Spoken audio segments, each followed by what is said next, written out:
에베소서 5장 18절에서 22절까지 말씀입니다. 신약성경 315페이지 에베소서 5장 18절에서 22절까지 말씀. 이제 제가 하나님의 말씀을 봉독합니다. 술 취하지 말라. 이는 방탕한 것이니 오직 성령으로 충만함을 받으라. 시와 찬송과 신령한 노래들로 서로 화답하며 너희의 마음으로 주께 노래하며 찬송하며 범사의 우리 주 예수 그리스도의 이름으로 항상 아버지 하나님께 감사하며 그리스도를 경외함으로 피차 복종하라. 아내들이여 자기 남편에게 복종하기를 주께 하듯 하라. 아멘. 할렐루야. 우리가 지난 2주간에 걸쳐서 바울 서신을 함께 읽었습니다. 그동안 리딩 기저스를 통해서 구약으로부터 신약까지 내려오면서 저는 개인적으로 정말 성령이 너무 중요하구나 하는 사실을 생각하게 되었습니다. 구약의 선지서를 읽을 때 옛 언약을 이제 파기하고 이제 새 언약에 대해 말씀하시면서 계속 성령에 대한 말씀들이 나왔었는데요. 그런데 이제 그 신약 성경으로 넘어와서 또 사복음서에서 예수님의 사역에서부터 성령의 임재가 나타나기 시작하고 특히 사도행전에서 성령의 본격적인 역사로 하나님의 나라가 확장되는 과정을 우리가 볼 수 있지 않습니까?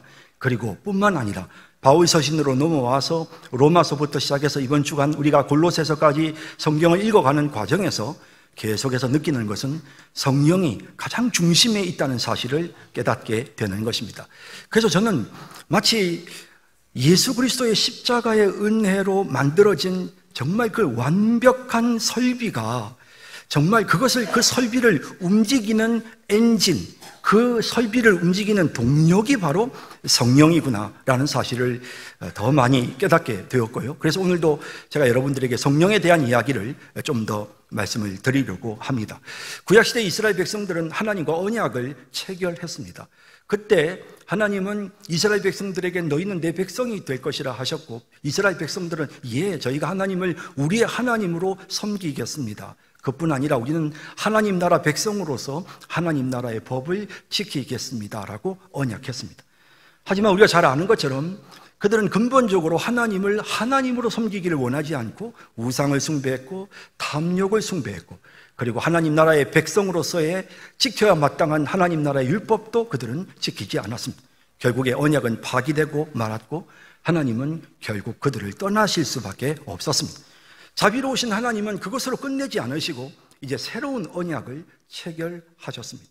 그래서 하나님은 이제 예수 그리스도를 이 땅에 보내주셨고 예수님의 십자가의 피로 우리를 온전히 거룩하게 만들어서 그래서 예수님의 피로서 우리를 하나님의 백성 삼아주셨습니다. 너는 내 백성이다. 그런데 그 언약이 확고해지기 위해서 예수님을 피 흘리게 하셨습니다. 그런데 그뿐만이 아니었습니다. 하나님은 우리에게 성령을 약속해 주셨습니다. 새 언약에서 중요한 점은 성령에 대해서 계속 말씀하고 있다는 점입니다. 물론 구약에도 성령이 역사했습니다. 하나님의 영이 임하셨습니다. 하지만 그때는 성전에만 임했습니다. 성막에 하나님이 임재하셨습니다. 그러나 신약에서는 새 언약에서는 예수 그리스도의 십자가를 믿는 그 모든 성도들 한 사람 한 사람에게 하나님은 자신의 영을 하나님은 성령을 예수님의 영을 우리에게 보내주셔서 그 하나님의 영이신 성령이 우리 안에 계속해서 거하시는 이런 은혜로운 역사들이 있게 되는 것입니다. 그리고 그 성령이 우리 속에 임하심으로써 어떤 일들이 일어나는지 보십시오. 우리는 너무 무지해서 하나님께서 우리를 위해 이루신 이 은혜로운 일들을 제대로 깨달을 수가 없습니다. 그래서 성령이 우리에게 깨달음을 줍니다. 고린도전서 2장 12절에 보면 우리가 세상의 영을 받지 아니하고 오직 하나님으로부터 온 영을 받았으니 이는 우리로 하여금 하나님께서 우리에게 은혜로 주신 것들을 알게 하려 하심이라. 하나님께서 우리에게 베풀어 주신 이 놀라운 은혜, 우리의 죄가 용서되고 하나님의 자녀가 되고 하나님의 백성이 되어서 영원한 천국에서 영생하게 되는 이 놀라운 은혜를 알려면 성령이 우리에게 깨달음을 주셔야 합니다. 성령이 임하지 않으시면, 성령이 없으면 깨달을 수 없습니다. 고린도전서 2장 14절에 육에 속한 사람은 하나님의 성령의 일들을 받지 아니하나니 이는 그것들이 그에게는 어리석게 보임이요 또 그는 그것들을 알 수도 없나니 그러한 일은 영적으로 분별되기 때문이라 라고 말합니다.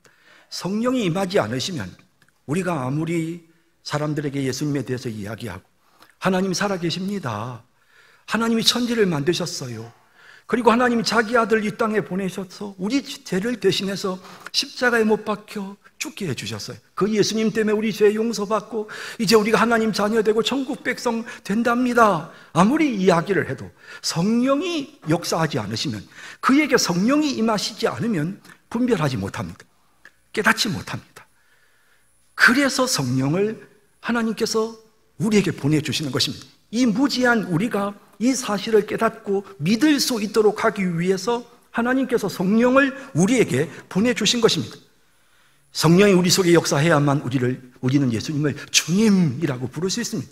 고린도전서 12장 3절에 그러므로 내가 너희에게 알리노니 하나님의 영으로 말하는 자는 누구든지 예수를 저주할 자라 하지 아니하고 또 성령으로 아니하고는 누구든지 예수를 주시라 할 수 없느니라. 주님의 뜻대로 따르겠습니다. 주님 나를 인도해 주세요. 이렇게 예수님을 주님이라고 고백할 수 있게 되는 것은 성령이 그들에게 임해야만 가능한 일인 것입니다. 하나님의 사랑을 깨닫는 것도 성령이 임해야 합니다. 로마서 5장 5절 우리에게 주신 성령으로 말미암아 하나님의 사랑이 우리의 마음에 부은 바 때문이니 하나님 너무 나 같은 죄인을 사랑해 주시다니 하나님 너무 감사합니다. 하나님께서 날 위해서 예수님을 이렇게 고통스러운 십자가 대신 지게 하시다니 감사합니다. 하나님 내 기도를 들어주시는군요. 하나님이 나와 함께 해주시는군요. 하나님 지금도 나를 도와주시는군요. 이런 사실이 깨달아지는 것은 성령이 우리 속에 임하셔야만 일어나는 일인 것입니다. 갈라디아 4장 6절 7절에 보니 너희가 아들이므로 하나님이 그 아들의 영을 우리의 마음 가운데 보내서 아빠 아버지라 부르게 하셨느니라. 그러므로 내가 이후로는 종이 아니요 아들이니 아들이면 하나님으로 말미암아 유업을 받을 자니라. 참 은혜로운 말씀입니다. 하나님의 영이신 성령은 양자의 영이라고 불리어집니다. 그것은 뭐냐면 그 영이 우리에게 임하면 우리가 하나님의 자녀가 되는 것입니다. 하나님의 양자가 되는 것입니다. 그래서 정말 놀랍게도 힘들고 어려운 일이 생기면 하나님 아버지 이런 기도가 나오는 것입니다. 하나님을 아버지라고 부르는 게 아무한테나 우리가 아버지라고 부를 수 없는데 하나님 아버지라고 부르는 게 너무 자연스럽게, 그래서 하나님을 더욱 의지하게 되죠. 왜 그럴까? 성령이 그들에게 임하면 이런 일들이 일어나게 되는 것입니다. 성령께서는 뿐만 아니라 하나님의 백성으로서, 하나님 나라 백성으로서 우리가 정말 하나님 나라 백성답게 살아갈 수 있도록 우리를 점점 거룩하게 새롭게 변화시켜 주시는 것입니다. 이러한 하나님의 성령의 역사가 우리에게 있으므로 우리같이 연약한 자들이 예수 믿게 되고, 그러한 성령의 도우심으로 말미암아 우리가 조금씩 성숙해서 우리의 모습 속에서 예수님의 형상이 나타나는 것입니다. 얼마나 놀라운 일입니까? 로마서 8장 26절에서 28절에 보면 성령이 우리의 연약함을 도우시는데요, 우리를 위해서 친히 기도하시면서 우리를 도와주신대요. 참 성령께서 우리 안에서 그냥 우리를 이끄시는 것만 아니라 우리를 위해 기도도 해주신대요. 우리의 형편과 사정을 아시는 성령님이 우리를 위해서 하나님의 뜻이 이루어지도록 우리를 위해서 기도해 주셔요. 그래서 이렇게 기도해 주시기 때문에 그 결과가 무엇인가? 28절에 보면 우리가 알거니와 하나님을 사랑하는 자 곧 그의 뜻대로 부르심을 입은 자들에게는 모든 것이 합력하여 선을 이루느니라. 모든 것들이 힘들고 어려운 일도 만나지만 결국에는 유익하도록, 결국에는 그것이 우리에게 도움이 되도록 그렇게 하나님께서 우리 인생을 이끌어 주시죠. 이때의 이 중요한 역할을 성령께서 끊임없이 우리와 함께 계시면서 우리를 위해 기도해 주시면서 하나님의 뜻이 우리에게 성취되고 이루어지도록 만들어 주신단 말이에요. 얼마나 놀라운 성령이십니까? 여러분, 이런 성령을 새 언약에서 우리에게 보내주셨습니다. 자, 만일 오늘 여기 계신 분들 중에 목사님 저는 교회 와서 설교 말씀을 좀 듣기는 하지만 솔직히 저는 예수님이 내 죄를 용서해 주셨고 날 위해서 십자가에 못 박혀 죽어 주셨다는 게 저는 잘 안 믿어져요. 사실 솔직히 이해도 잘 안 돼요. 그리고 하나님이 천지를 만드셨는지 저 잘 모르겠어요. 사람이 죽고 나면 영생이 있고 지옥이 있다는데 저 그것도 잘 모르겠어요. 그래서 솔직히 말해서 긴가민가해요. 힘들고 어려운 일을 겪으니까 옆에 있는 이 사람은 하나님 아버지 도와주세요 하는데 나는 그냥 어떻게 하지? 이걸 누구한테 가서 부탁을 해야 되나? 누가 좀 날 도와줄 수 있는 사람이 없을까라는 생각만 들지 하나님 아버지라는 말은 사실 잘 안 나와요. 혹시 여러분들 중에 그런 분들이 만약에 여기 계신다면 그럴 수 있습니다. 그럴 수 있습니다. 그건 성령이 아직 여러분들에게 임하지 않으셔서 그래요. 성령이 여러분들에게 아직 오지 않으셨어요. 그래서 여러분들이 잘 안 믿어지는 거예요. 이건 내가 목사님 아무리 믿으려고 애를 써도 안 믿어져요. 그거는 여러분들의 의지로 믿어지는 게 아니에요. 세뇌당해서 믿는 게 아니고요.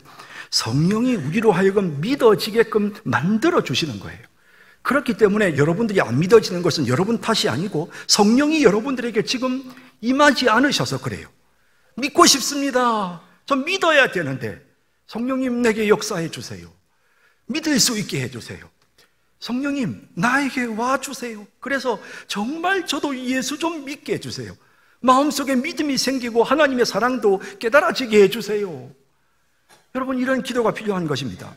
예수님 분명히 약속하셨습니다. 누가복음 11장 13절에 너희가 갈지라도 좋은 것을 자식에게 줄 알거든 하물며 너희를 하늘 아버지께서 구하는 자에게 성령을 주시지 않겠느냐. 이 누가복음 11장 13절에 나오는 이 은혜로운 말씀, 우리가 구하면 성령 주신다 하셨어요.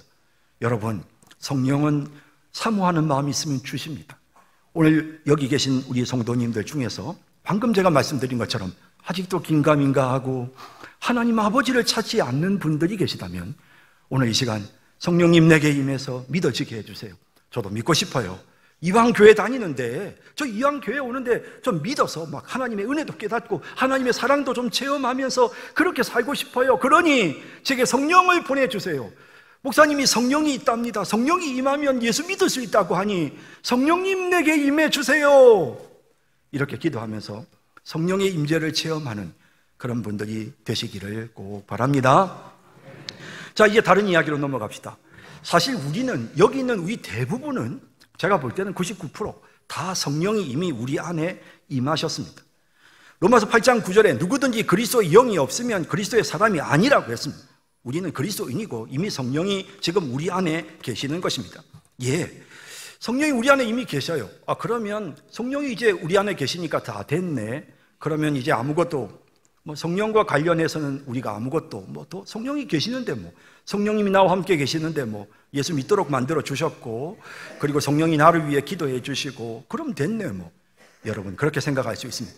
하지만 복음서는 우리에게 사도행전에서 또 우리가 또 이 그동안 읽었던 바울 서신을 통해서 보면 계속해서 성령을 사모하는, 그러니까 성령의 역사를 체험하는, 성령께서 정말 우리에게 강력하게 역사하시는, 성령이 우리를 인도하시고 우리를 이끌어 주시는, 성령께서 완전히 우리를 장악해서 우리의 삶이 성령의 통제 아래에 놓여지는, 그래서 우리의 모습 속에서 예수님의 인격이 나타나고 예수님의 능력이 우리의 모습 속에서 자연스럽게 나타나게 되어지는 이런 모습을 계속해서 말씀하신단 말이에요. 그런 모습들이 계속해서 나타난단 말이에요.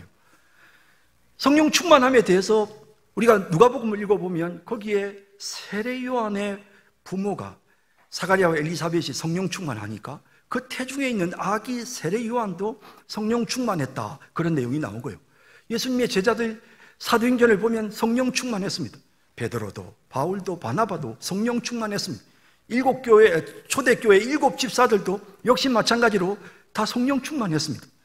오순절날 마가온의 다락방에 그들이 모여서 함께 기도했을 때 성령이 그들에게 강력하게 역사하시는 이런 모습들이 나타나죠. 그래서 그들의 삶에 변화가 나타납니다. 하나님 나라를 확장하고 그들의 인격이 새로워지는, 그래서 정말 풍성한 그런 놀라운 일들이 일어나죠. 이런 성경 말씀들을 통해서 성경이 우리에게 말씀하시는 것은 성령의 충만을 받으라. 너희도 이와 같이 성령의 충만을 받으라 라고 말씀하십니다. 예수님도 성령으로 충만하셨습니다. 우리에게 성령의 충만함이 임해야 합니다. 이미 우리 안에 들어오신 그 성령께서 우리를 온전히 이끄시는 이런 성령의 충만함이 우리에게 나타나야 합니다. 초대교회 성도들도 계속해서 성령의 충만함을 받았습니다. 사도행전 4장 31절 32절에 보면 빌기를 다음에 모인 곳이 진동하더니 무리가 다 성령이 충만하여 어땠습니까? 담대히 하나님 말씀 전하고요, 믿는 무리가 한 마음과 한 뜻이 되어 모든 물건을 서로 통용하고 자기 재물을 조금이라도 자기 것이라 하는 이가 하나도 없었다.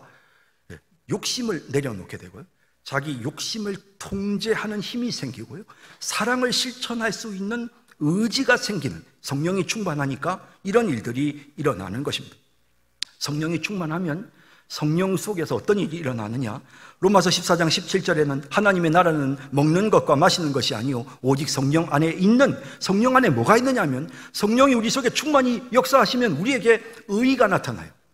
성령이 우리 속에 충만하면 우리에게 평화가 찾아와요. 성령이 우리에게 충만하면 기쁨이 넘쳐요. 이것이 성령 충만한 사람들의 모습인 것입니다. 고린도후서 3장 17절에 보면 주는 영이시니 주의 영이 계신 곳에는 자유가 있느니라. 여러분, 성령은 우리를 자유롭게 만들어주세요. 근데 우리는 보통 자유라고 하는 것을 내 욕심대로, 내 고집대로, 내가 하고 싶은 거 다 하는 걸 자유라고 생각합니다. 아니요. 진정한 자유는 내 마음을 다스릴 수 있는 것이 자유입니다. 내가 내 마음을 어떻게 자유 못하면 그건 자유 아니에요. 내 마음속에 분노가 나를 끌어갈 수 있어요. 난 분노의 종이 될 수도 있어요. 미움의 종, 질투의 종이 될 수도 있어요. 그런데 내가 내 마음을 통제하고 다스려요. 미움이 밀려오지만 미움이 나에게 접근하지 못하도록 미움을 내가 다스려 버려요. 이게 뭡니까? 이게 진정한 자유죠. 욕심이 막 밀려와요. 향락과 쾌락에 대한 그런 탐욕이 우리에게 밀려올 때 그걸 내가 통제하고 다스리고, 안 돼, 지금은 이럴 때가 아니야, 안 돼 라고 하면서 그걸 통제할 수 있는 것이 바로 자유입니다.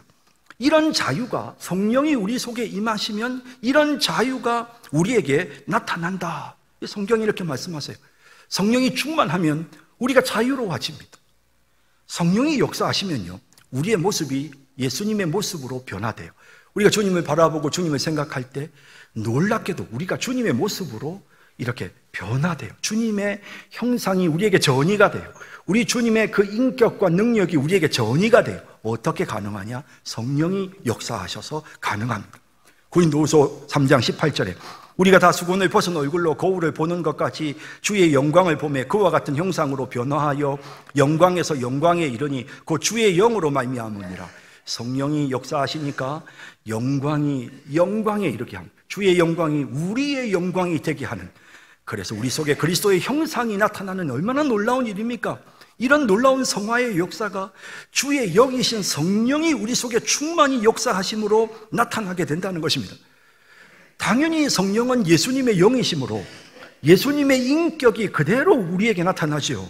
그래서 여러분, 성령이 임하시면 성령의 열매를 맺게 됩니다. 갈라디아서 5장 22절 오직 성령의 열매는 사랑과 희락과 화평과 오래 참음과 자비와 양성과 충성과 온유와 절제니 이 같은 것을 금지할 법이 없느니라.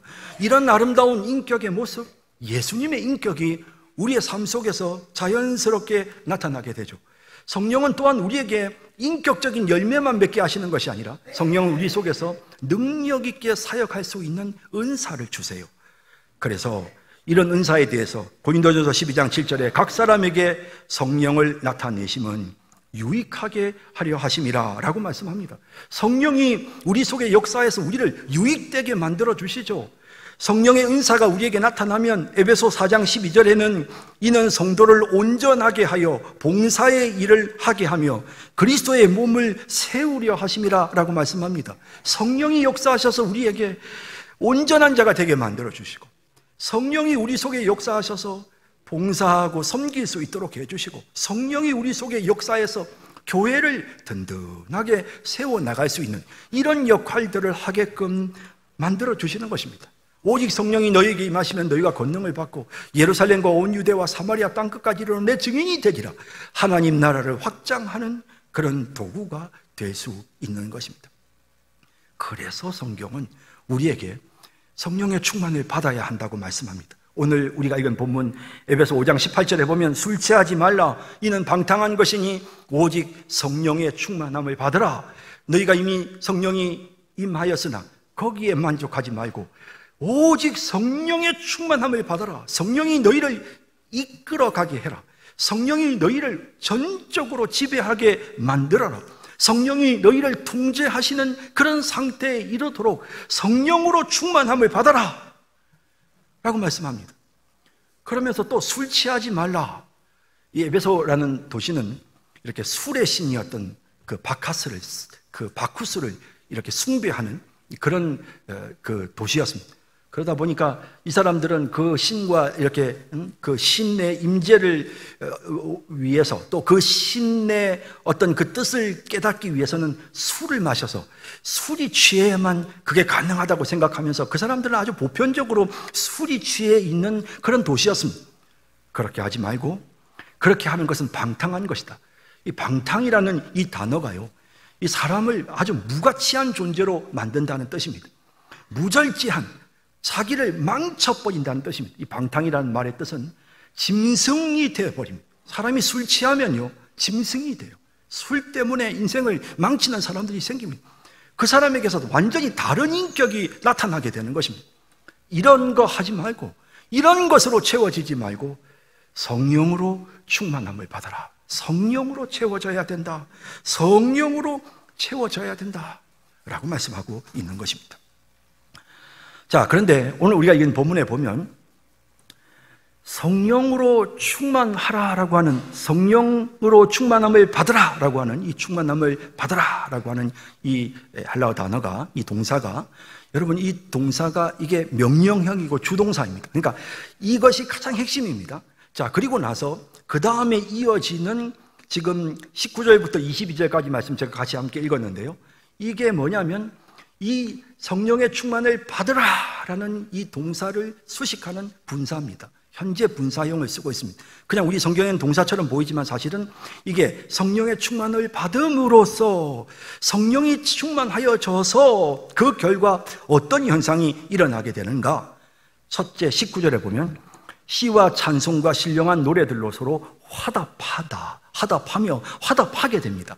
그러니까 이거는 화답이라는 말은 말하는 것인데요, 이 교제하는 걸 말합니다. 그러니까 사람들하고 서로 교제를 하는데 시와 찬송과 신령한 노래를 가지고 서로 교제합니다. 이 성도의 아름다운 교제를 보여줍니다.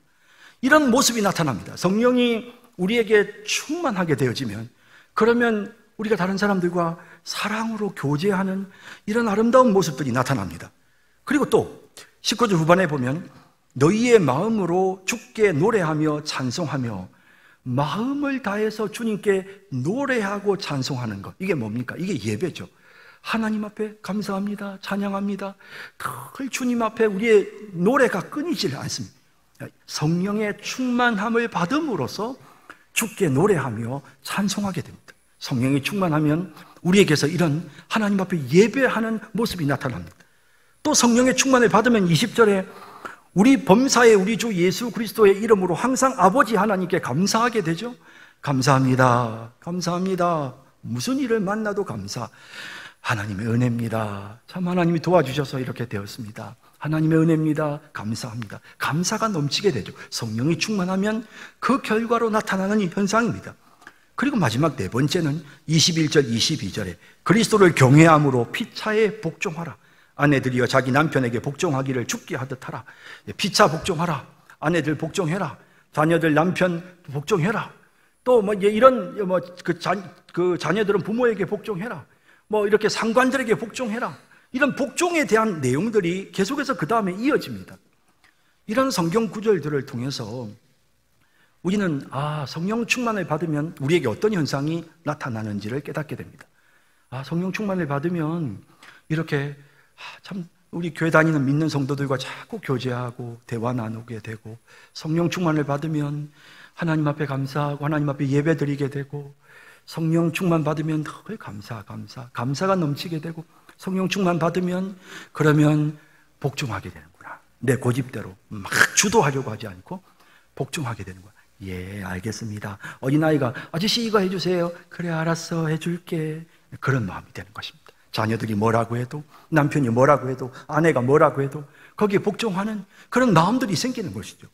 예, 이러한 복종의 모습이 성령이 충만할 때 나타나는 현상이다라는 사실을 설명해 주고 있는 것입니다. 하지만 그래도 성령 충만이 뭔지 잘 모르겠어요. 어떤 사람들은 성령 충만하면 막 몸이 막 뜨거워진다. 성령 충만하면 갑자기 진짜 큰 소리로 막 기도를 하게 된다. 막 성령 충만하게 되면 그러면 막 기도원 같은 데 가서 막 밤새도록 기도하게 된다. 성령 충만하면 막 나가서 사람들에게 막 전도하지 않으면 안 될 정도로 막 마음이 막 뜨거워진다. 막 성령 충만하면 무슨 아주 신비적인 어떤 그런 역사가 나타나고 막 눈물이 쏟아지고 막 가슴이 뜨겁고 막 기뻤다 슬펐다 막 이런 놀라운 어떤 그런 감정적인 변화들, 사람들은 보통 성령 충만을 이렇게 이해합니다. 그래서 저도 과연 성령 충만이 뭘까? 어떤 것을 말하는 걸까? 궁금해졌습니다. 그런데 골로새서까지 읽으니까 단서가 나왔습니다. 골로새서까지 읽다 보니까 어떤 단서가 나오냐면 에베소 5장 우리가 읽었던 이 본문 18절에서부터 22절까지의 본문이 똑같이 골로새서 3장에도 똑같이 나오더라는 거죠. 그래서 동일한 내용이 나오는데 가만히 보니 바울이 에베소서를 기록할 때 골로새서도 기록했습니다. 바울이 로마의 감옥에 있는 동안 같은 시기에 에베소서와 골로새서를 기록했습니다. 그래서 이 두 성경은 한 상황에서 바울이 거의 비슷한 생각을 가지고 기록했습니다. 그래서 그런지 내용이 똑같습니다. 보십시오. 골로새서 3장 16절에서 18절 말씀, 자 보겠습니다. 그리스도의 말씀이 너희 속에 풍성히 거하여 모든 지혜로 피차 가르치며 권면하고, 이게 성도가 서로 교제하는 모습이죠. 시와 찬송과 신령한 노래를 부르며 감사하는 마음으로 하나님을 찬양하고, 이거 뭡니까? 이 예배하는 모습이죠. 예배. 그렇죠. 예배하는 모습. 그대로 아까 에베소에서에 나왔던 내용과 같습니다.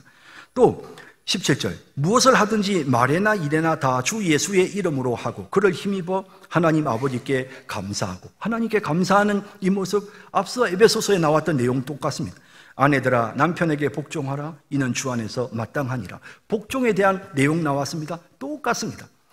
자, 그러니 에베소 5장의 18절 이하에 나오는 내용과 골로새 3장 16절 이하에 나오는 내용이 똑같다는 데서 중요한 사실을 발견하게 됩니다. 그것은 다 똑같은데 한 가지가 달라요. 뭐가 다르냐면 에베소 5장 18절에서는 성령 충만을 받으라 했는데 골로새 3장 16절에는 그리스도의 말씀이 너희 속에 풍성히 거하여 라고 되어 있습니다. 그리스도의 말씀이 너희 속에 풍성히 거하는 것, 성령이 충만한 것, 이걸 지금 서로 다르게 쓰고 있습니다. 에베소서에서는 성령 충만이라고 했고, 그리고 골로새서에서는 하나님의 말씀이 너희에게 풍성히 거하는 것이라고 표현했습니다. 풍성히 거하는 것, 충만한 것 똑같습니다. 말씀이 충만한 것을 성령이 충만한 것과 동일하게 쓰고 있다는 것이죠. 여기에서 우리는 성령 충만이란 하나님의 말씀이 우리 속에 충만한 것을 의미하는구나 라는 사실을 깨닫게 되는 것입니다. 여러분, 성령 충만은 어떤 우리의 감정의 변화가 아니라, 성령 충만은 우리에게 무슨 카리스마적인 능력이 나타나는 것이 아니라, 성령 충만이란 말입니다. 여러분, 바로 하나님의 말씀이 우리 속에서 선명해지는 것을 말하는 것입니다. 제가 설교를 준비하면서 여러 책을 읽었는데요, 그중에 어떤 책에 이런 재미난 일이 있었습니다. 사람들은 성령 충만을 마치 손에 장갑을 끼우는 것처럼 생각합니다. 손에 장갑을 끼웠을 때 장갑은 손이 움직이는 대로 장갑도 움직이죠. 장갑의 의사와 전혀 상관없이 손은 장갑은 그냥 손이 움직이는 대로만 따라갈 수밖에 없습니다. 사람들은 성령 충만을 이렇게 이해합니다. 마치 성령이 나를 확 사로잡아서, 난 가만히 있는데 성령이 그냥 나를 확 사로잡아서 성령이 나를 그냥 이렇게 이끌어 가시는, 그래서 마치 내가 국도아시처럼 성령의 지배를 받는 이런 것처럼 생각합니다. 하지만 성령 충만은 이라고 하면서 그 주석을 쓴 저자는 이렇게 설명을 하더라고요. 전 공감이 됐습니다. 자동차를 타고 운전을 하는데 교통 표지판이 딱 보입니다. 속도를 제한하라고 하는 교통 표지판이 딱 보입니다. 그걸 보는 순간 머릿속에서 선명하게 이 속도 제한 구역이구나. 선명하게 그것이 내 머릿속에, 내 머리에, 내 마음에 그것이 확 들어옵니다. 그래, 속도 제한해야지. 그래서 내 손이 핸들이 움직이고, 그리고 내가 밟는 발이 움직이면서, 그러면서 속도를 맞춰 나가는 거죠. 그래서 그 표지판에 나오는 그 메시지대로, 그 메시지가 나에게 내 마음속에 꽉 차고 딴 생각하지 않고 그 메시지를 딱 생각하면서 내가 그 메시지에 따라서 내 의지가, 내 생각이, 내 행동이 그대로 따라가는 것. 이게 바로 성령 충만이다라고 이렇게 설명을 하더라고요. 성령께서 우리 속에 역사하셔서 하나님의 말씀을 깨닫게 해주십니다. 성령께서 우리 속에 역사하셔서 하나님의 말씀이 생각나게 해주십니다. 성도들을 봤을 때 마음에 안 드는데 그래도 사랑해야지. 서로 사랑하라고 하셨잖아. 하나님의 말씀이, 성령께서 우리에게 그 말씀을 생각나게 해주십니다. 그래, 사랑하자. 그 말씀이 나를 지배합니다. 그 말씀이 아주 선명하게 내 마음을 사로잡습니다. 내 의지가 그 마음속에 있는 생각을 따라서 움직입니다. 그래서 그에게 손을 내밀고 그를 격려해주고 그에게 위로의 말을 건넵니다. 성령께서 우리의 마음속에 감사해라, 항상 감사해라, 뭐 이유가 많이, 그냥 하나님 앞에 감사해라. 성령이 나에게 그런 마음을 주십니다. 그래, 내가 감사가 부족하지, 감사하자. 그 생각이 머릿속에 꽉 찹니다. 그리고는 그게 내 의지를 지배합니다. 감사해야지. 그래서 사람들을 만나도 감사합니다, 감사합니다. 이것도 감사, 저것도 감사, 감사합니다. 하나님의 은혜입니다, 감사합니다. 감사가 우리의 입술을 지배합니다. 이렇게 하나님, 성령께서 우리에게 생각나게 하시는 말씀, 성령께서 우리를 말씀으로 이끄시는데, 성령께서 우리에게 깨닫게 해주시는 그 말씀이 우리를 완전히 통제하고 내 의지를 통제하고 내 감정을 통제하고, 미움의 감정이 치밀어 오르지만 사랑하라고 하셨지. 그 감정을 다스리는 것이, 하나님의 말씀을 가지고 내 감정을 다스리는, 겸손하고 온유해야지 라고 그 말씀으로 내 감정을 통제하고 다스리는 것, 이게 성령 충만한 삶의 모습인 것입니다. 우리 성도 여러분, 이런 성령 충만한 삶을 살아서 여러분들에게 성령의 열매가 맺히고 여러분들이 점점 성화되어지고 여러분들에게 예수 그리스도의 형상이 나타나기를, 그리하여 땅끝까지 하나님 나라를 확장하기를 주님의 이름으로 축원합니다. 사랑의 주님, 오늘 말씀을 통해서 성령 충만함이 바로 성령께서 우리에게 하나님의 말씀을 생각나게 해주실 때 그 말씀에 순종하는 것이고 그 말씀에 굴복하는 것이고, 내 의지가, 내 생각과 내 모든 행동이 그 말씀에 집중하는 것이라는 사실을 깨닫게 해주셔서 감사합니다. 이 말씀 우리의 마음속에 새기고 성령 충만한 삶을 살아가게 하옵소서. 예수님의 이름으로 기도드립니다. 아멘.